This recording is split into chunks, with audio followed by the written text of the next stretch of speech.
নমস্কার বন্ধুরা, welcome to Rupa's food story চ্যানেলে। আজকে বানাবো আলু পটল দিয়ে পটল চিংড়ি। এখানে দেখো আলু আর পটল আগে থেকে খুব ভালো করে ধুয়ে কেটে রেখেছিলাম। পটলের খোসাটা পুরোটা ছাড়াইনি, কিছুটা গায়ের মধ্যে রেখে দিয়েছিলাম। এইভাবেই আমি আলু আর পটলটাকে সুন্দর করে ধুয়ে কেটে রেখেছি। আর এখানে নিয়ে নিয়েছি চিংড়ি মাছ। চিংড়ি মাছটাকে খুব ভালো করে ধুয়ে বেছে নিয়েছি এখানে দেখো। আর চিংড়ি মাছ এখানে আমি সঠিক ওজনটা ঠিক বলতে পারছি না, তবে তোমরা তোমাদের পছন্দ মতন চিংড়ি মাছ যেটুকু ভালো লাগে নিয়ে নেবে। লবণ হলুদ মাখিয়ে চিংড়ি মাছটাকে আমি সুন্দর করে রেখে দিলাম। আর এখানে নিয়ে নিয়েছি দেখো আমি টমেটো কুচি, দুটো টমেটো কুচি নিয়ে নিয়েছি। আমি একটু নারকেল কোড়া নিয়ে নিয়েছি, আদা রসুন, আর নিয়ে নিয়েছি মাঝারি সাইজে 3টে পেঁয়াজ কুচি, আর নিয়ে নিয়েছি 10 থেকে 11টা মতন লাল লাল লঙ্কা। তোমরা চাইলে শুকনো লঙ্কা বা কাশ্মীরি লাল লঙ্কা বা রেড চিলি পাউডার যেটা খুশি সেটা ব্যবহার করতে পারো। আর এখানে নিয়ে নিয়েছি আমি পোস্ত দানা আর কয়েকটা কাজু। আর এবার আমি প্রথমে কড়াইটাকে খুব ভালো করে গরম করে নেব। কড়াইটা খুব ভালো করে গরম করে নিয়ে এখানে আমি একটু সাদা তেল দিয়ে দিয়েছি। দেখো তোমরা এই রান্নাটা কিন্তু সর্ষের তেলেও রান্না করতে পারো, কোনো অসুবিধে নেই। তারপর আমি তেলটা গরম হলে কেটে রাখা আলুগুলোকে এখানে আমি দিয়ে দেব। তারপর আলুগুলোকে খুব সুন্দর করে ভেজে নেব। আজকের এই আলু পটল চিংড়ি রেসিপিটা খেতে পুরো অনুষ্ঠান বাড়ির মতন হবে এবং খুবই টেস্টি এবং দুর্দান্ত স্বাদের হবে। বাড়ির সবাই কিন্তু আজকে আঙুল চেটে পুটে ভাত খাবে এই রেসিপিটা বাড়িতে তৈরি হলে। তোমরা কিন্তু বন্ধুরা অবশ্যই প্রথম থেকে শেষ পর্যন্ত আমার এই ভিডিওটা দেখবে। তোমাদের কাছে কিন্তু আমার বিশেষভাবে একটা অনুরোধ রইল, আর অবশ্যই আমার ভিডিওটাতে একটা লাইক করো। তোমাদের একটা ছোট্ট লাইক কিন্তু আমার জন্য একটা বড় উপহার। দেখো এখানে আলুগুলোকে লবণ আর হলুদ দিয়ে খুব সুন্দর করে ভেজে নিয়েছি, হালকা করে, খুব কড়া লাল করিনি, তবে হালকা করে ভেজে নিয়েছি। তা আলুগুলো আমার ভাজা হয়ে গেছে। এবার আমি প্লেটের মধ্যে সমস্ত আলুগুলোকে তুলে নিচ্ছি। এবার আমি এই তেলের মধ্যে পটলটাকেও খুব সুন্দর করে ভেজে নেব। দেখো পটলের গায়ে খোসা কিন্তু একটু একটু করে রেখে দিয়েছি।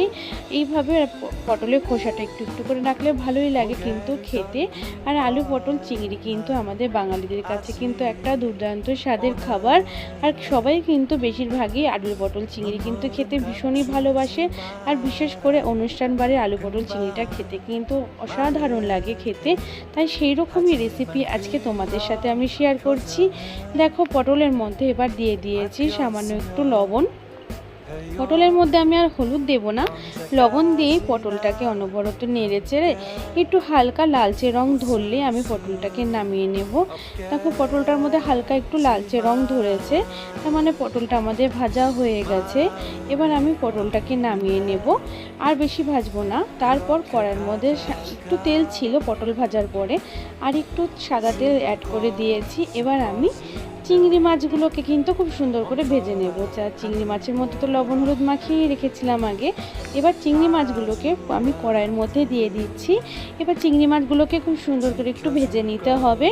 আর চিংড়ি মাছ দিয়ে কিন্তু পটল চিংড়ি খেতে কিন্তু অসাধারণ লাগে। তবে পটল যেভাবে রান্না করা হোক ভালো লাগে, কিন্তু তবে যদি তার সাথে থাকে চিংড়ি মাছ তাহলে তো সেই রেসিপির আর কোনো কথাই হবে না, দারুণ লাগবে সেই রেসিপি খেতে। দেখো এবার চিংড়ি মাছটাকেও আমি কিন্তু হালকা করে একটু ভেজে নিয়েছি। দেখো এর থেকে বেশি কড়ার করব না। আমি চিংড়ি মাছ ভাজা হয়ে গেছে, কড়াই থেকে তুলে নিয়েছি। ওই কড়াইতে আবার দিয়ে দিয়েছি সাদা তেল। তোমরা যদি পছন্দ করো সর্ষের তেলে খেতে অবশ্যই রান্না করবে, কোনো অসুবিধে নেই। আমি এখানে 2 টুকরো দারচিনি, 2টো এলাচ আর 2টো লবঙ্গ তেলের মধ্যে দিয়ে দিয়েছি। গোটা গরম মশলা ফোড়ন দিলে কিন্তু দারুণ সেন্ট বেরোয়, আর সেই রান্নাটা কিন্তু খেতে দারুণ লাগে। আর এখানে দেখো বন্ধুরা আমি কিন্তু এখানে 5 ফোড়ন ব্যবহার করেছি। দেখো এখানে সামান্য একটু 5 ফোড়ন কিন্তু দিয়ে দিয়েছি। তোমরা হয়তো ভাবছো এখানে 5 ফোড়ন কেন দিল। তোমরা কিন্তু অবশ্যই একবার বাড়িতে এইভাবে গরম মশলার 5 ফোড়ন সম্বার দিয়ে রান্নাটা করে খেয়ে দেখবে যে কত সুন্দর এটার থেকে একটা সেন্ট বেরোয় রান্নার, দারুণ লাগে কিন্তু বন্ধুরা। শুধু আমি বলছি বলে এটা সত্য নয়, তোমরা যদি বাড়িতে অবশ্যই এটা রান্না করো তাহলেই বুঝতে পারবে যে কতটা সত্যি কতটা মিথ্যে।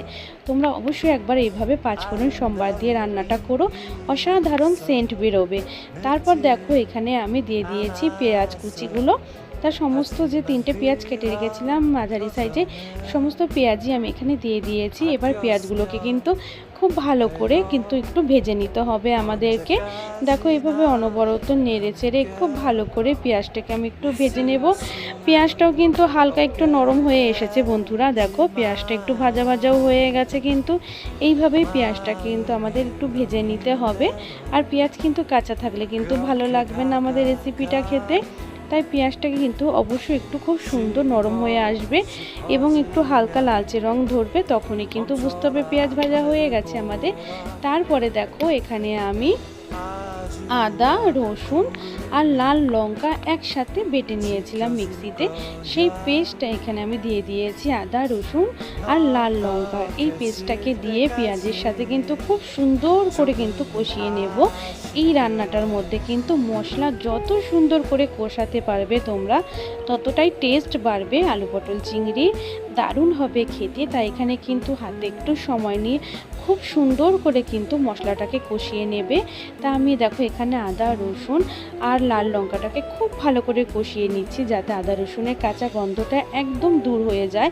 আর এখান থেকে দেখবে সুন্দর তেল ছাড়তে শুরু করবে। তখন আমি এখানে দিয়ে দিয়েছি জিরের গুঁড়ো আর ধনিয়া গুঁড়ো। জিরে আর ধনিয়াটাকে আমি মিক্সিতে গুঁড়ো করে রেখেছিলাম, একসাথেই গুঁড়ো করেছিলাম, সেই গুঁড়োটা এখানে আমি দিয়ে দিয়েছি, জিরে আর ধনিয়ার গুঁড়ো। এবার এগুলোকে খুব সুন্দর করে আবারও ভালো করে মশলার সাথে আমি নেড়ে চেড়ে সুন্দর করে 2-3 মিনিটের জন্য সুন্দর করে কষিয়ে নেব।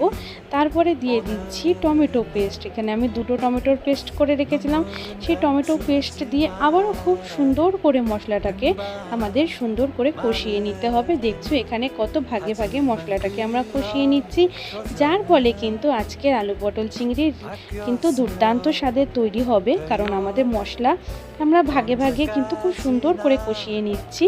তারপর এখানে দিয়ে দিয়েছি পরিমাণ মতন লবণ, হলুদ আর আমার কাছে সামান্য একটু কাশ্মীরি লাল লঙ্কার গুঁড়ো ছিল, তাই সামান্য একটুই দিয়ে দিয়েছি এখানে, খুব বেশি দিতে পারিনি। তোমরা চাইলে যেরকম পছন্দ করো সেই অনুযায়ী কিন্তু এখানে তোমরা কাশ্মীরি লাল লঙ্কার গুঁড়ো বা যে যেমন ঝাল খেতে পছন্দ করে রেড চিলি পাউডার অ্যাড করে দেবে। তা খুব সুন্দর করে দেখো এইভাবে মশলাটাকে নেড়ে চেড়ে একটু কষিয়ে নিয়েছিলাম বন্ধুরা। তারপর এখানে দেখো আমি যে একটুখানি সামান্য একটু তেল অ্যাড করে দিয়েছি, যে মশলাটা সামান্য একটু লেগে লেগে যাচ্ছিলো, তাই সামান্য একটুখানি আমি তেল আবার এখানে একটু অ্যাড করে দিয়েছি। তা সেই তেলটা দেওয়ার পরে আবারও খুব ভালো করে মশলাটাকে সুন্দর করে আমি কষিয়ে নেব, যাতে মশলার থেকে কাঁচা তেলের গন্ধটা চলে যায়। দেখো খুব ভালো করে কিন্তু মশলাটাকে কিন্তু একটু কষিয়ে নিচ্ছি আমি। খুব সুন্দর করে কষিয়ে নিলে কিন্তু এর সব কাঁচা গন্ধগুলো কিন্তু দূর হয়ে যাবে।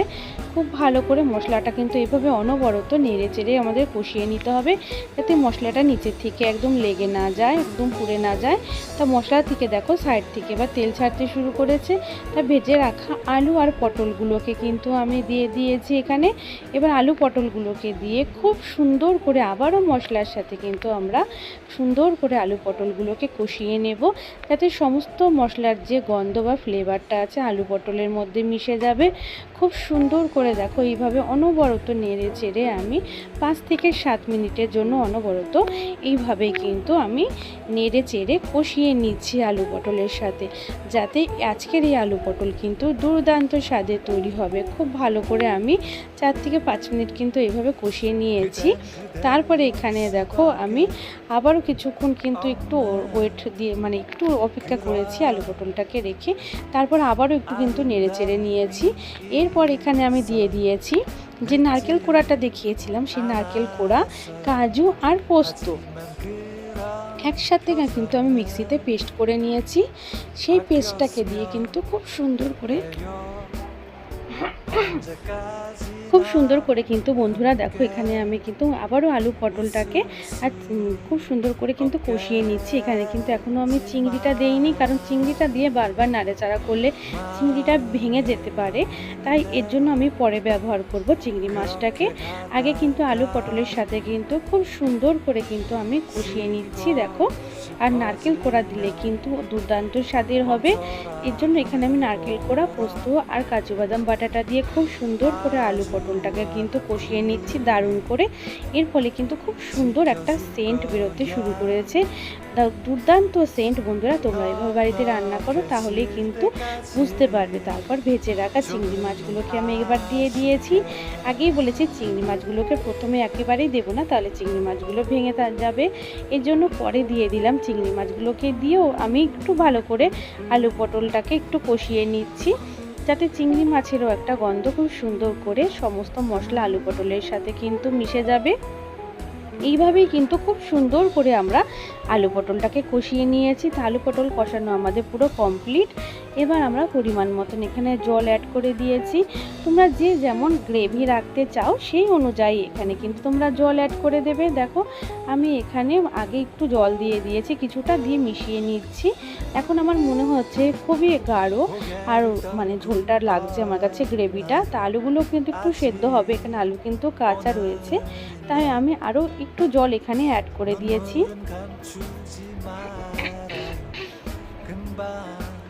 তারপর দেখো ঝোলটা দেওয়ার পরে খুব সুন্দর করে দেখো ঝোলটা ফুটতে শুরু করেছে টকবক করে, আর আস্তে আস্তে তেলগুলো কিন্তু উপরে ভেসে উঠছে খুব সুন্দর করে।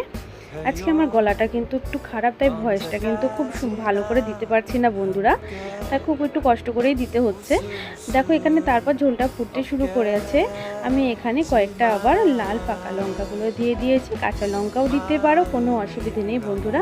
খুব সুন্দর করে এবার আমরা আলু পটল আরকে ভালো করে খুব সুন্দর করে ফুটিয়ে সেদ্ধ করে নেব। আমি কিন্তু একটু দেখো আগে ঢাকা দিয়ে রেখেছিলাম, আবার ঢাকা খুলেও কিন্তু খুব সুন্দর করে দেখো আমি এখানে সুন্দর করে দেখো ফুটিয়ে নিয়েছি। ঢাকা খুলে আবার নেড়ে চেড়ে নিলাম যাতে নিচের থেকে লেগে না যায়, এর জন্য একটু সামান্য একটু আমাদের কিন্তু নেড়ে চেড়ে নিতে হবে।